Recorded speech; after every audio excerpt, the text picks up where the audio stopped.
cia bururi na njamba citu cia ruriri. Kwa hivyo vile mchungaji amesema, wacha nifanyie hao introduction. Tuanze na women rep, kuja tu Gacheri wa kuone.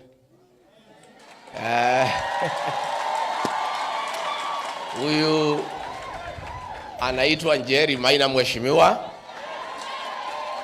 Gacheri Gaito ni kiongozi shupavu pale Kirinyaga. Gakona wakona hau gatire nyama ingi ihura mukuha. Gatagate ka matu ni hakiri theri. Na ni wakiri wa bata muno, muhurira iroe.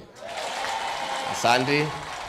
Pia niko na mama wetu gatha itu ya ruriri, mheshimiwa Jane Kihara wa pale Naivasha. Na uyu ogethurano agwitha yarumeana na mugwanja kama igari. Mpigieni makofi. Niko na senator wetu wa Murang'a, Senator Joe Nyoto. Huyu pia ni kiongozi wetu wa maana sana pale Murang'a, katika hapa Mlima Kenya na Kenya nzima. Aya neo magere ya kuheo mamilioni mabesha makiuga matige dia ruriri. Asante, muhurira iroe. Niko na mjumbe wetu wa Kipipiri pale Nyandarua, Mheshimiwa Wanjiko Mohea. Huyo ni gatha itu ya ruriri wa kuria Kipipiri, muhurira iroe. Pia niko na mheshimiwa wa Mukurweini, Bwana Mheshimiwa John Kagushia. Giki ni gitungati kia ruriri na ni wakiri wa bata muno, ni mumuonaga kuria ma TV ni niguo. No uyu ndangiedia ruriri ni mundu wa bata, muhurira iroe. Niko na mheshimiwa hapa Nairobi wa Embakasi North, Bazu.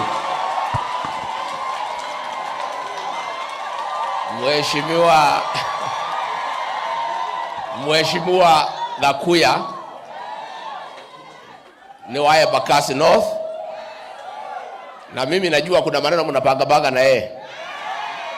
Kuli maundu murapangana nake. Ino ni njamba ya bata muno muno muno, muhurira iroe. Niko na mheshimiwa Senator wa Nyandarua, Bwana Medhu. Sijui moderator tu kama ungenikubalia tu kwa niaba hao wengine wote aseme tu just one. Mheshimiwa anaonekana dimadi iko juu. Kwa sababu ya hivyo tukubali atusalimie na aseme. Asante sana moderator wetu, Your Excellency Deputy President, na viongozi wote ambao nimepatiwa nafasi ya kuwa represent, na ndio mmenipatia nafasi ya kuwa represent kwa sababu mimi ndio mdogo sana kwa miaka kuliko ambao tuko nao hapa, isipokuwa Gacheri amenishinda. Tunashukuru sana kwa kutupatia nafasi ya kuja kuungana na nyinyi. Na Your Excellency, nimeambiwa hapa sio parish imekuja, hadi hapa nyinyi mnakuwa hivyo every Sunday. Mko wengi sana na mnapendeza sana, na muendelee kumtukuza Mungu. Mwisho kabisa, Your Excellency, tunakuombea, tunasimama na wewe. Na ile kitu tunataka kusema, sisi tutaendelea kushikilia mahali ya kusema ukweli, kushikilia mahali ya kusema ile kitu inahusiana na watu wetu. Nyinyi mnajua, na mimi sitaki moderator, kwa sababu unajua hapa tuko kwa madhabahu. Kwa madhabahu ndio mtu analeta shida zake. Kwa madhabahu ndio mtu anakuja kusema mniombee. Kwa madhabahu ndio tunakuja kusema muombe Rigathi Gachagua. Kwa madhabahu ndio tunasema mtuombee sisi kama viongozi. Mnajua mimi na Senator wa Kiambu Karungo Wadhangwa tuliwekwa kwa DCI. Tuliwekwa kwa DCI siku mzima kuanzia asubuhi mpaka jioni.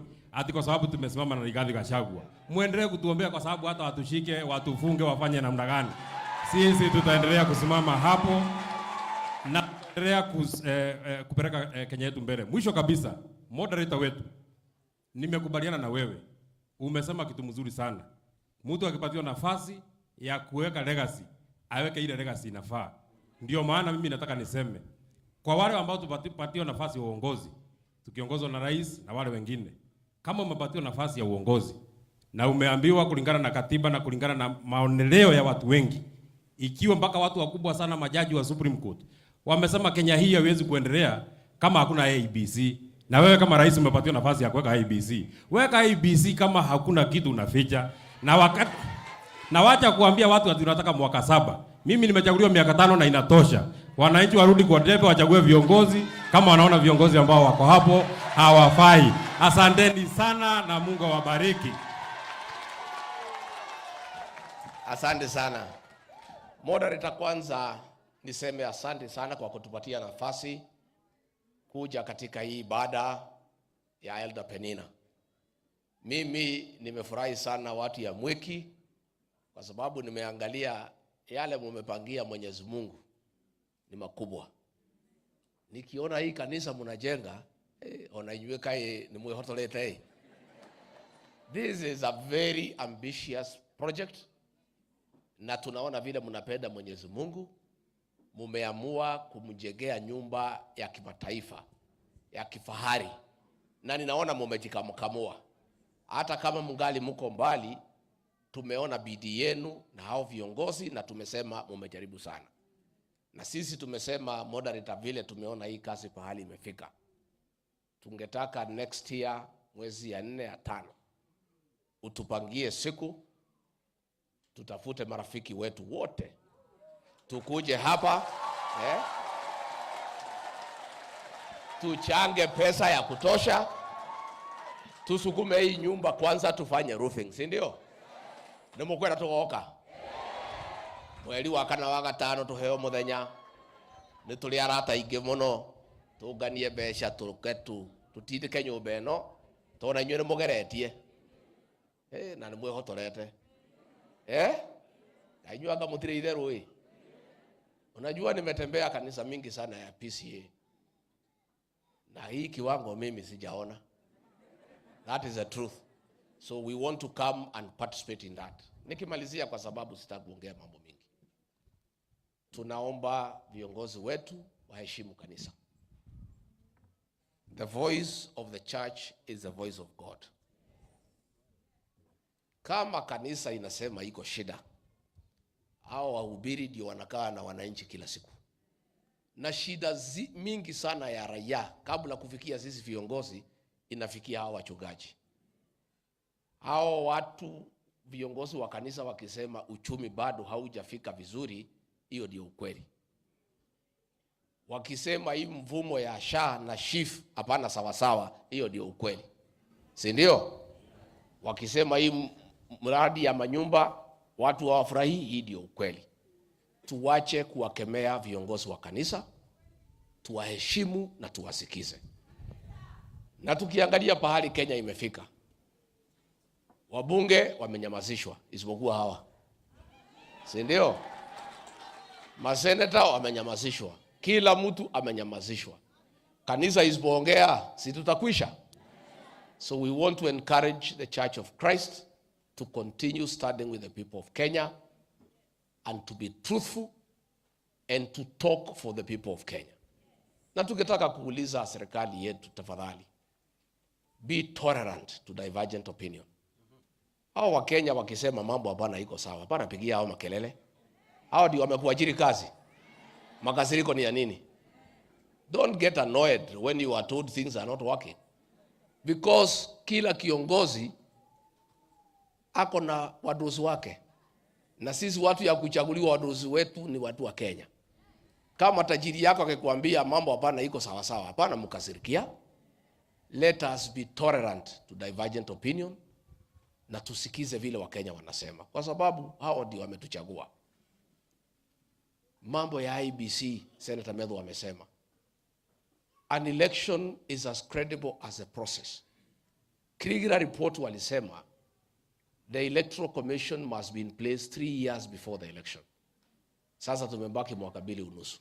Hakuna IBC, and people can read mischief, kwa nini IBC hapana weko?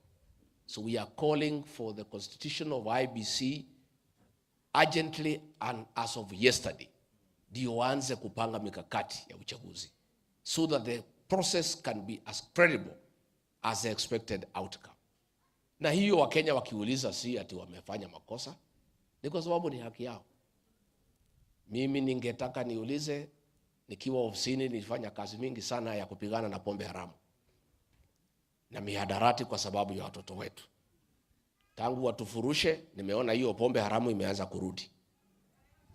Si ndio imeanza kurudi? Ya kuharibu watoto wetu. Hao watoto ni wetu. Hakuna haja murudishe pombe ati ndio idhuru hao vijana, ati ndio kazi ile Rigathi Gachagua alifanya ionekane ni bure. Hiyo ni kuumiza watoto ambao hawana hatia. Hao wazazi wote wangetaka, hata kanisa, tupigane na mihadarati na zile pombe haramu, ndio watoto wetu waweze kuishi na ile njia ambayo inafaa. Ngirikia andũ a nyũmba itũ ndimucokerie ngatho na mahoya manyu na ndimwire mutikamake. Gutire mbura etekaga atia? Gutire mbura etekaga atia?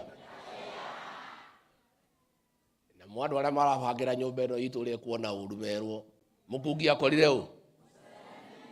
Mukungi akorire ũ? Inyuĩ ũrĩa ndiramwĩrire mũkire ki na mũtikarie. Nĩguo? Aigua nĩ ũkũhiũkĩrwo rĩ ũkaina kĩrwĩmbo. Noguo twekaga nginya hĩndĩ ya mau. Twaranagĩria na nyĩmbo. Ithuĩ tũtirĩ ũru na mũndũ.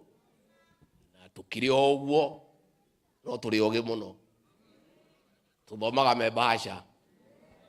Ũrĩa ndiramwĩrire mũreke njaranĩrie na atongoria, njaranĩrie na andũ a kanitha, njaranĩrie na professionals, njaranĩrie na andũ othe. Tukiuma thigũkũ Januari twaranĩrie, twĩbange nyũmba ĩno itũ na tũgũikara. Nĩgetha mũthenya ũngĩ tũtigekora irima rĩrĩa tũrĩ. Nĩguo? Na tugage rĩngĩ yurage kĩaga, tũtigacokia kara harĩa gekire atĩa? Mũgĩkũyũ akauga gwĩka mahĩtia ti ũru. Ũru nĩ gwĩka atĩa? Ũrĩa mũtuĩte mũkire ki na mũtikanĩrĩre. No ndathikĩrĩria rĩ, nĩ mũtuĩte matua maingĩ mũno. Matua maritũ. Ati tutigacokia kara harĩa gekire atĩa? Mheshimiwa. Rĩu ndimwaigua the concluding remarks. Nĩ tondũ wa gũikarania na pastor Dorcas, rĩu athikagĩrĩria ũrĩa ararathima andũ. Rĩu na ithuĩ nĩ twarathimwo ũrĩa pastor Dorcas aiguĩte akĩrathima andũ na akĩthiĩ na mbere na kũrũgama hamwe nawe, na nĩ tũĩ itoro nyũmba kũrĩ o harĩa twerekeire, na tũkĩmwĩre kiugo gĩake kiugo gĩake githĩ mũtigakĩoya. Haya, nĩ ndarĩkia cio. Mheshimiwa, ti kũbanga tũrathiĩ kũbanga already ithuĩ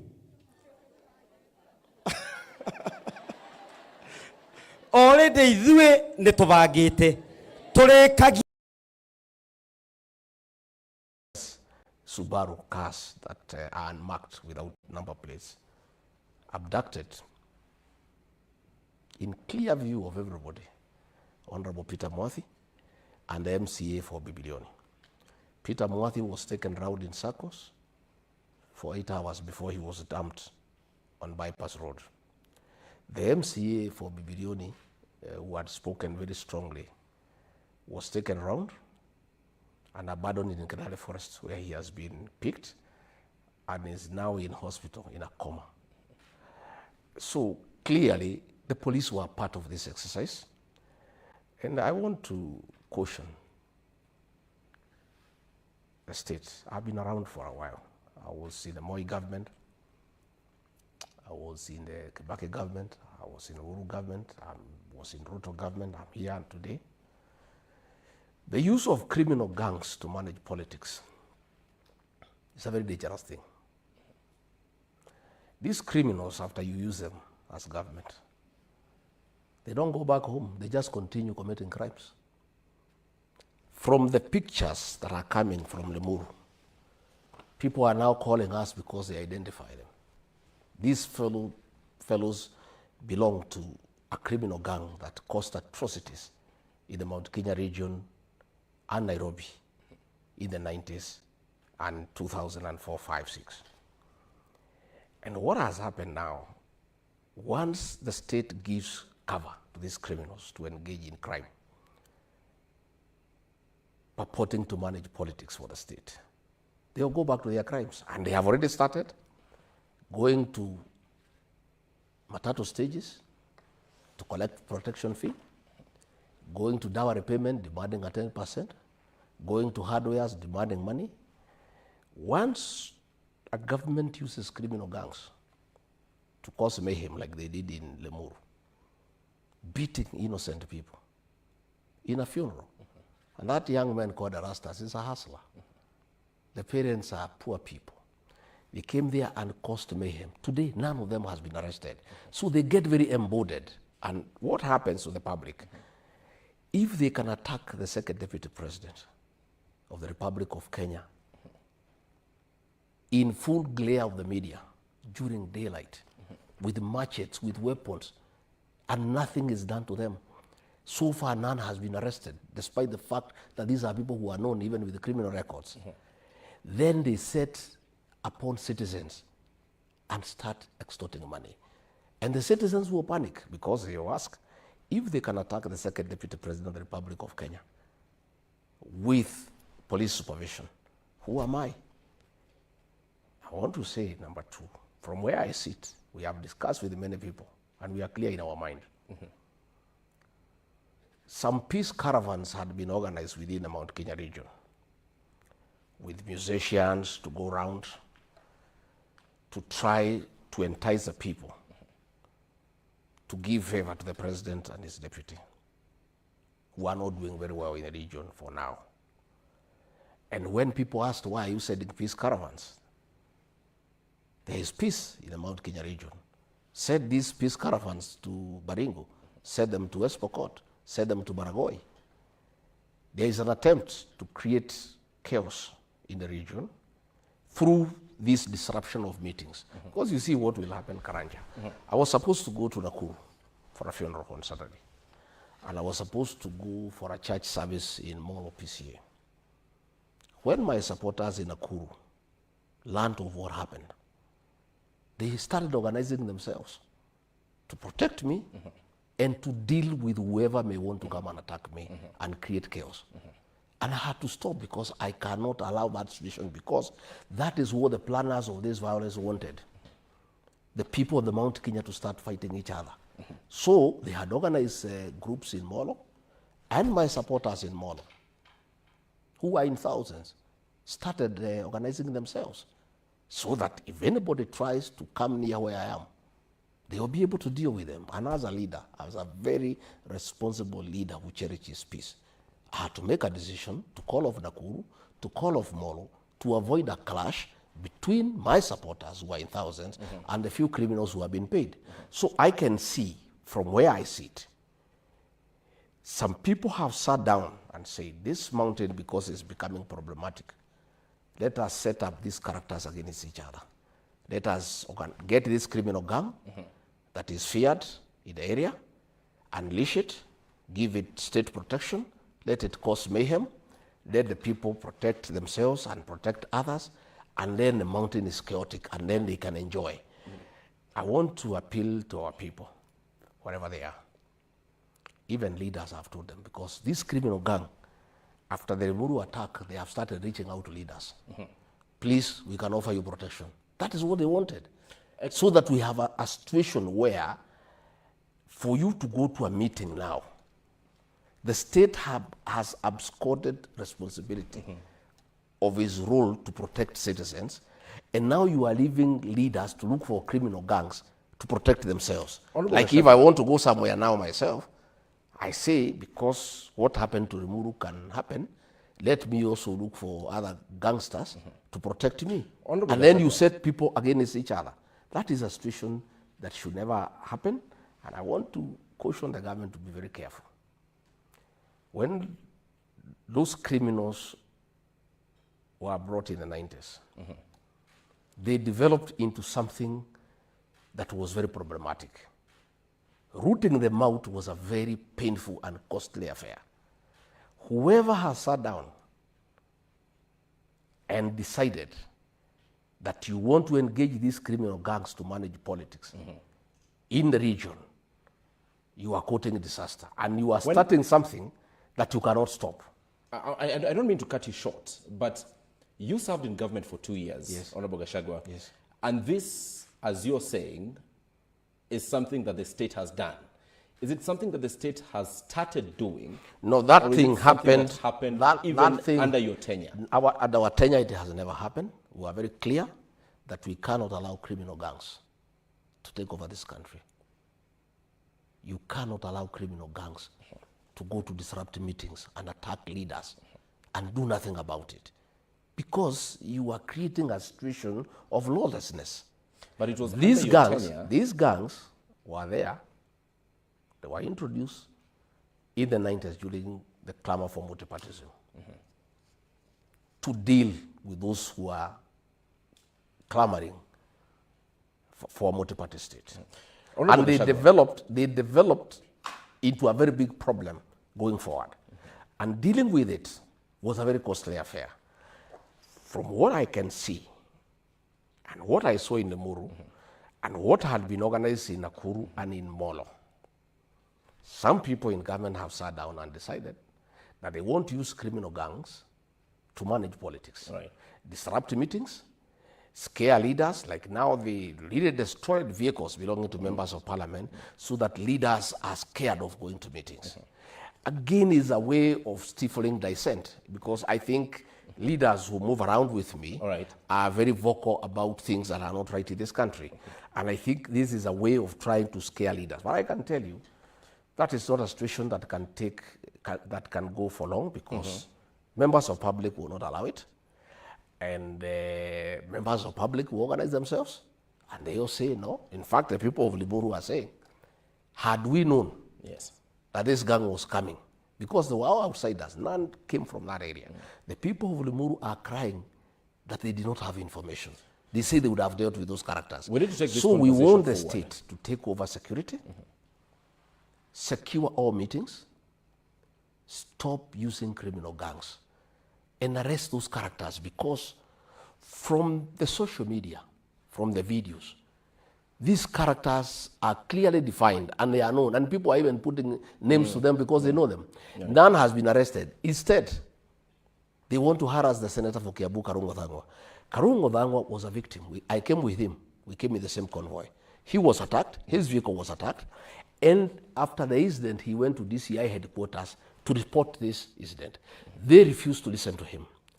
At 10 p.m. at night, they wrote him a letter summoning him to go to Nyeri. The crime happened in Limuru, in Kiambu. They are asking him to go to Nyeri. Yet, the local member of parliament, Mr. Kirago, recorded a statement at DCI headquarters. Why are you calling the senator of Kiambu to go all the way to Nyeri, yet the crime happened in Limuru, in Fair Kiambu? enough. Fair enough. You made your point, Your Excellency, and we need to take this conversation forward. But perhaps the last question about this political intolerance. This culture did not just start. Last year, when you were sitting squarely in office, and when the Azimio la Umoja One Kenya coalition was running protests in the country, we saw gangs, we saw people carrying sticks in the streets of Nairobi intending to deal with protesters who are democratically protesting. So is it that it sounds too harsh now that the heat is on you? Let me correct you. That did not happen during the first protest of Azimio. That happened, the one for people carrying sticks happened during the Gen Z protests. Even during the Azimio protests, we had people in the name of business, people protecting their places. Let me say, during the Azimio protests, because at one time or another the president was out of the country, and I was quite clear in my mind with our security apparatus that we must protect the CBD. Yeah? But the protests outside the CBD took on, because The right to protest is enshrined in the Constitution. But destruction of property in the CBD is what we stopped successfully, and it did not take place. Because, you know, this is a country of rule of law, and the work of a government is to protect life and property. You protect both lives, and you also protect property. So what I do remember myself at that time, when the president was out of the country and I was left, is that we made sure that the property around CBD is protected. I have been very clear in this administration that we can never use criminal gangs to manage politics, to manage security, because it's not sustainable. All right. You create a monster that you cannot control, because after the event, you have called those fellows to perform. What happens after that? They run amok, and since they feel that they have government protection, they operate with a lot of impunity. And that is a situation that one cannot control. Yes. Your point is home, and we need to move on from this conversation. And Your Excellency, let's speak about a topic that many Kenyans right now want you to speak candidly about. And these are some of the policies and decisions taken by the Kenya Kwanza regime in the past 2 years. You are on record before you left office in an interview with Citizen TV and in an interview with Vernacular, a Kalenjin station, stating that you knew nothing about Kenya's deal with Adani Group, be it JKIA and every other involved entity. You are on record after you were impeached in a church at AIPCA to say that you advised President William Ruto not to get into the Adani deal. One Gachagua who said, I was not aware, I was reading about this in the papers. The next Gachagua says, I advised the president. I think you have listened to my address to the Kalenjin nation in piecemeal. If you listened to the whole speech, I said I know nothing about it in terms of I was not involved in the formulation of that policy. I was not involved in its implementation. That is what I meant I know nothing about it. Because if you are not, I was in government, I was deputy president, but I was not involved in the Adani deal to that extent. I went ahead to say, but Kenyans are opposed to it. Kenyans are speaking against it, and therefore I am against it. At that time, because I was in office, you know, there is what you call the principle of collective responsibility. I was still the deputy president, President William Ruto. So there are certain things then I could not say, yeah, because I was still his deputy. There is still that, you know, relationship. But later on, I have now the opportunity to say what I need to say. You know, I have many things I can say now, you know, but that time I was giving what I needed to give.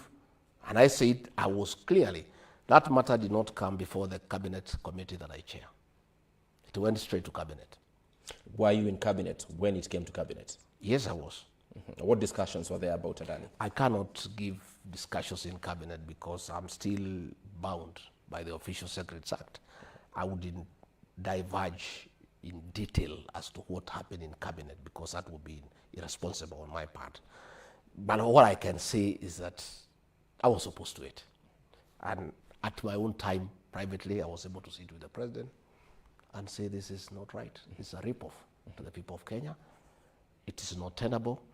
And also, because I was elected, in our administration, I was the lone voice that would tell the president what anybody else cannot tell him. Because as an elected leader, you interact with the people. I also have serious political networks that are independent from the president that talk to me daily so that I get to know what is going on. And as principal assistant to the president and as his advisor, I took it upon myself, and it's a job I did that cost me heavily to always tell him the truth. Excellency, allow me to interject, because you have said that yes, you sat in cabinet and you cannot divulge issues discussed in cabinet. This is a matter in public. This is a matter already addressed by the head of state when he announced that cancellation at the National Assembly and the Senate when he made his State of the Nation address. You certainly owe it to the people of Kenya to tell them that this is what the country was getting into in Adani. Who was tasked to do what in cabinet, and how exactly was this deal reached? When was it signed? Those are the questions that Kenyans I who have are told watching you, today I have told you want to clearly. understand. I've told you clearly that nobody involved me. Had it come to the cabinet committee that I chair, I would have had all the details because that is a very exhaustive forum that I used to chair. I will be able to get to know from the beginning to the end. But cabinet is basically formality. And certain things, President will decide they come direct to cabinet without coming to the cabinet committee. So are you saying, because you gave us a track record of how many cabinet subcommittees you chaired while in office. This was at a time when some quarters were saying you did not perform as deputy president. Are you saying that in the many committees you hosted or you chaired of the cabinet, this did not come out? Adani did not come. Did the Social Health Authority come out? Yes, it did. In the subcommittees? Yes, it did. What was your position on it? My position then, as it is today, is one, it was hurried. And there was no sufficient reason to move hastily from NHIF to the new program. And from my own reasoning, when I even looked at the mathematics surrounding that program, is that it would have cost us between 700 to 800 million to upgrade the system that was running the NHIF to make it compliant. Yet we are moving to a new program that is costing 104 billion shillings. And in my view, my very honest view, that's the crux of the matter. That is a rush. That is a focus, the 104 billion. And when you listen, Karanja, me, I'm a people's person. And probably